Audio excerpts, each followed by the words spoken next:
Welcome to my YouTube channel.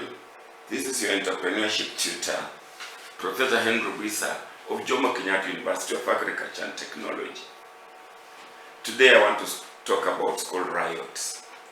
Of late, we've had quite a number of school riots, and I am saying school riots deserve deep analysis. Yes, virtually every happening is a symptom of either a root cause or root causes. For example, the act of praying to God is triggered by a spiritual hunger, by the spiritual hunger in us. The act of dining is triggered by body tissue hunger.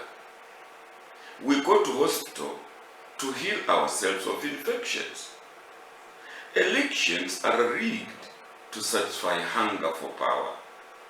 We go to work because of the need to earn a salary. There is always an underlying trigger or motive for many things we see happening. Put another way, there is a root cause or root causes for every problem. And that is what project management teaches us.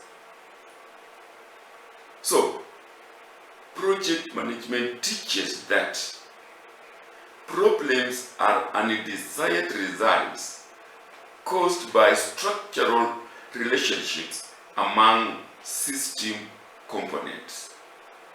When these relationships are complex and hidden, traditional problem solving is not effective, and another technique called problem tree analysis may be needed.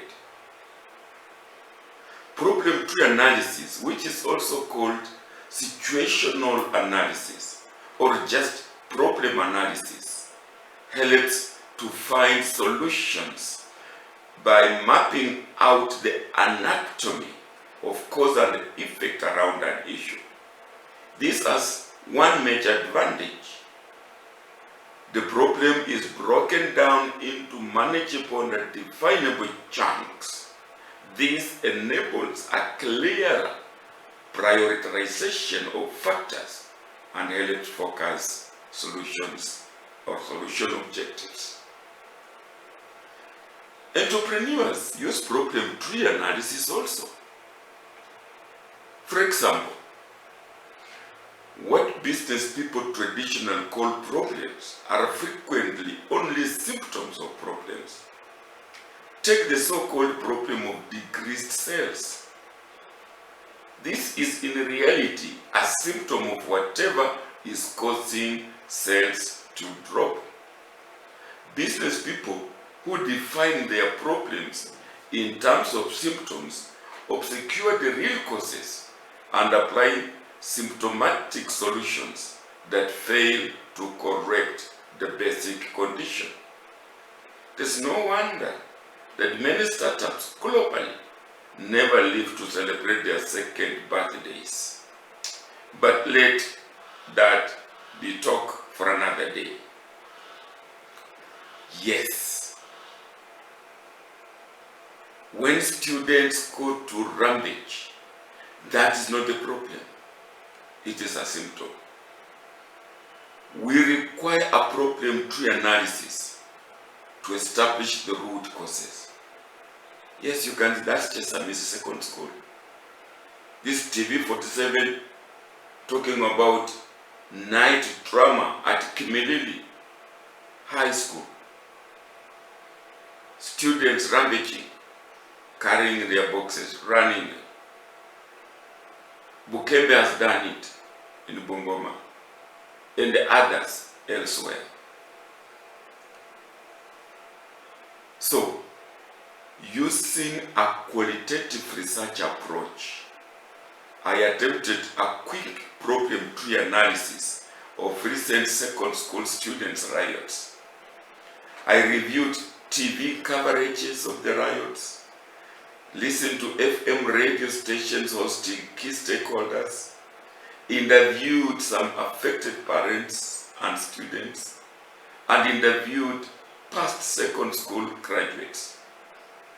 You can call it a casual research if you want, but I'm calling it a quick qualitative research. You know, in qualitative approach, we set up a quantitative rather. In quantitative approach, we set up a testable hypothesis and investigate a large representative sample via questionnaires, etc., etc. Now, the qualitative approach engages in an in-depth study by investigating a small number of respondents, thus collecting a great number of behavioral details on a small non-representative sample. The key aim of qualitative research is to generate and not to test a theory or a hypothesis. So I took the approach of qualitative.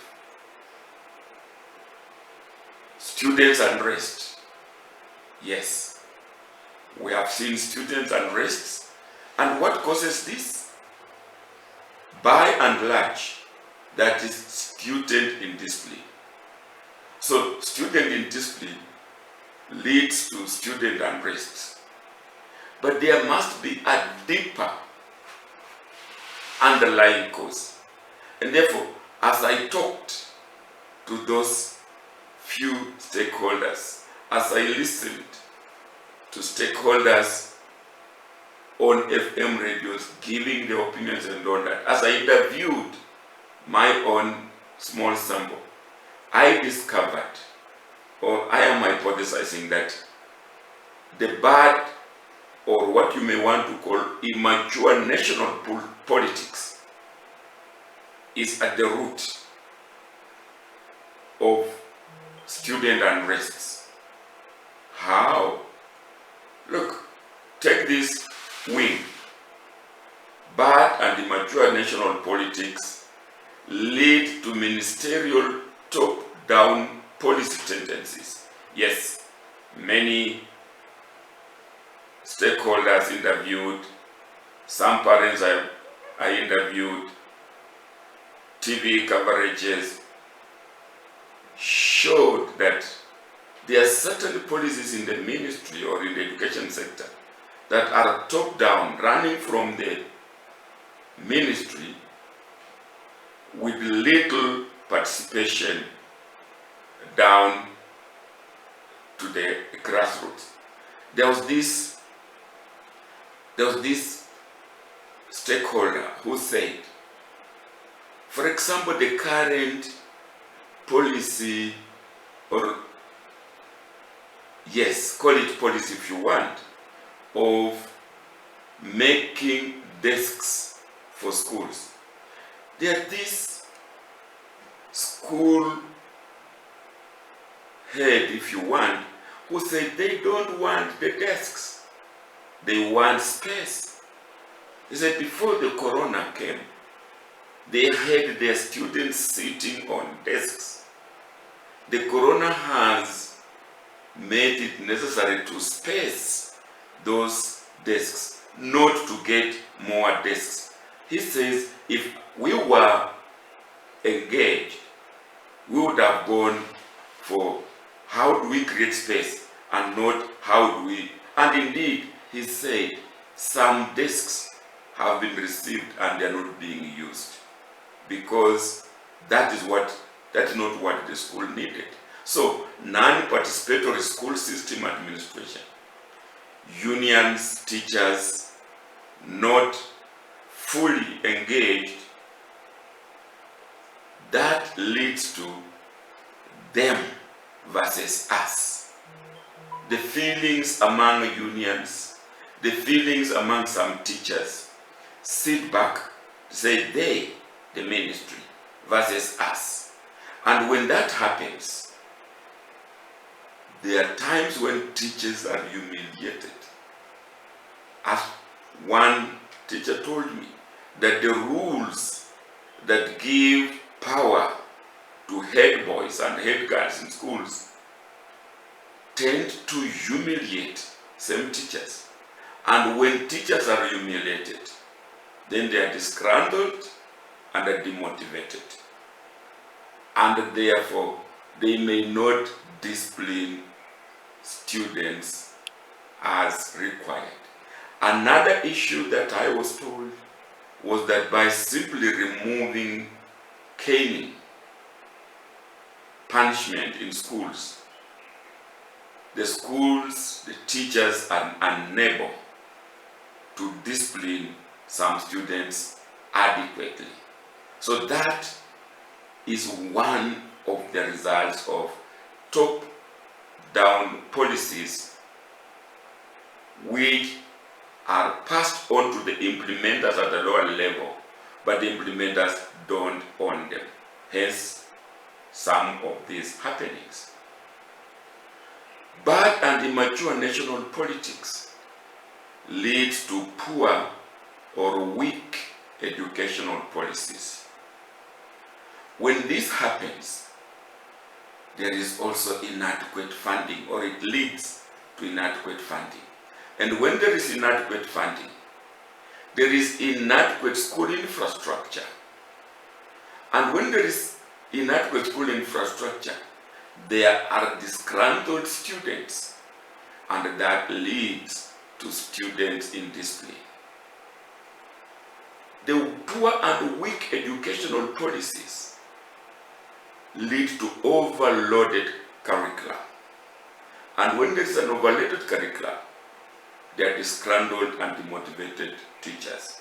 These are analyses that I generated from the interviews, focused group discussions with the few stakeholders of schools, students, parents, teachers, opinion leaders, the few that I interacted with. They generated, from my analysis, they generated what I am now showing.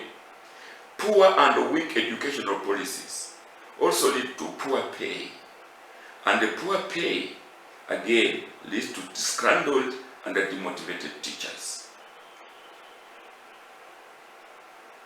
But immature national politics also, either directly or indirectly, leads to shortage of teachers. And when there is shortage of teachers, the few are heavily loaded, the heavy workload. And this again leads to disgruntled and demotivated teachers, with poor student discipline and student riots. And there is this elephant in the house. There is a dialectical relation between corruption and politics. Either politics leads to corruption, or poor politics, bad politics leads to corruption, or corruption leads to whichever way. But now with corruption, then even people who are supposed to make policies make biased or weak policies because of that corruption. We have heard of, hack envelopes even in parliament. And when there is weak or biased policies, there is ineffective school disciplinary measures as one of the outcomes of those policies. Ineffective disciplinary measures. And this generates badly behaved students, therefore students in discipline. Corruption also leads to societal poverty. Parents are poor, and when they are poor, they struggle to make ends meet. Some of them become absentee parents. And absentee parents, the result is badly behaved students. They have not brought up well. Yes, one student, a Form 1 student, was telling me in their school, the Form 1 students ran away to hide because the Form 2, 3, and 4 were rioting. Police come, they shoot in the air, but a group of students who have abused substance enjoy it. They even engage the policemen. They say, we are used to this. That is parenting, upbringing. There is also societal, cultural decay. And when our culture decays, parents struggle to bring up their students. More so, if they are struggling with poverty, they may not have even enough time to bring up the children, and that leads to badly behaved students, and student discipline, and student unrest. So, student unrest, I discovered, is a multifaceted problem. It's not a problem that we start pointing fingers at one wing. You can see policy issues on the extreme left, ministerial top-down policy tendencies. Policy issues play a big role. There is also in the middle political issues play a big role. And there is also societal issues. So I categorize the root cause of student unrest into three: policy issues, political issues, and the societal issues. And therefore, in place of hypothesis, I am saying there is a perceived top-down educational policy formulation which demotivates crucial education stakeholders who are expected to implement policies they do not own. This is a hypothesis that we need probably to engage in our quantitative analysis to prove or disapprove it.